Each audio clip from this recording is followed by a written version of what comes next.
এসেছে সত্য, ওয়াজাহাকাল বাতিল চলে গেছে মিথ্যে। ইন্নাল বাতিলা নিশ্চয় মিথ্যে, কানা যাহুকা চিরদিন মিথ্যে। আসসালামু আলাইকুম। ভাই জাকির নায়েক, আমি জানতে চাচ্ছি আল্লাহর কোনো আকার আছে কিনা। পবিত্র কোরআনে সূরা জুমারের ৬৭ নং আয়াতটার অনুবাদ বলছে যে যেদিন কিয়ামত হবে সেদিন সমস্ত পৃথিবী থাকবে আল্লাহর হাতের মুষ্টিতে, আর আকাশমণ্ডলী ভাঁজ করা অবস্থায় থাকবে ডান হাতে।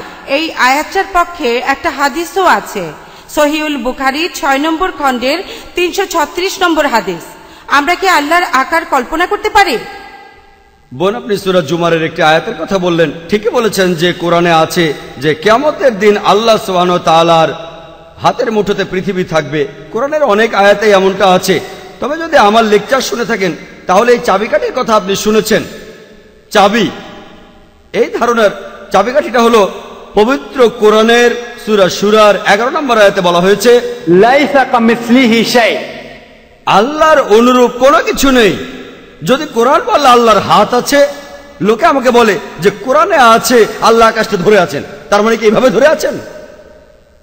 যদি আমি বলি আমি আমার পরিবারের সবাইকে ধরে আছি, তার মানে কি 24 ঘন্টা স্ত্রী আর ছেলে মেয়েদের এভাবে ধরে রেখেছি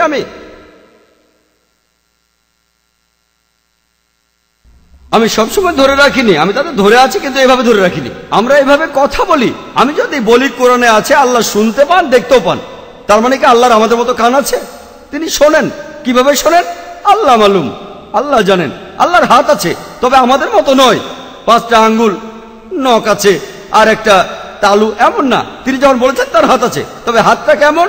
ওয়ালাম ইয়াকুল লাহু কুফুয়ান আহাদ, তাহার সমতুল্য কেউ নাই। কিভাবে তিনি সেগুলো করবেন? আল্লাহ মালুম। তিনি অবশ্যই সেগুলো করবেন। কোরআন যখন বলছে ডান হাত দিয়ে ধরবেন, অবশ্যই তিনি ডান হাত দিয়ে ধরবেন। সেটা কিভাবে করবেন সেটা আমি জানি না। কিয়ামতের দিন ইনশাআল্লাহ আমরা সেটা দেখতে পাবো।